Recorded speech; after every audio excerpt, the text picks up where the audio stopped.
The conspiracist's view of the world is that control is exerted through the control of money.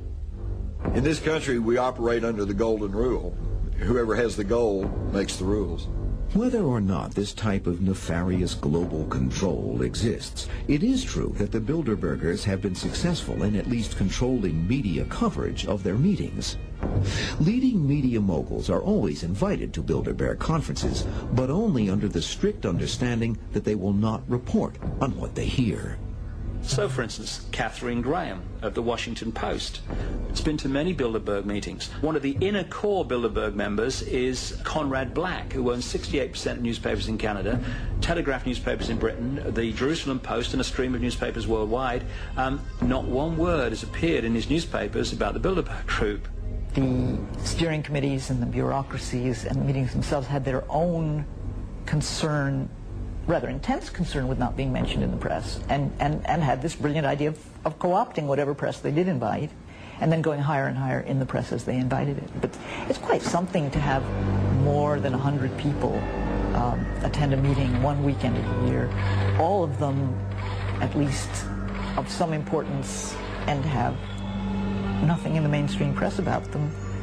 That's quite remarkable. That, in a way, may be the most remarkable thing about them.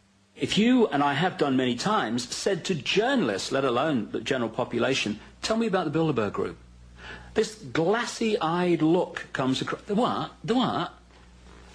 And yet, the major people, they are reporting every day on members of an organization together, different political parties, different countries, everything, and they've never heard of it.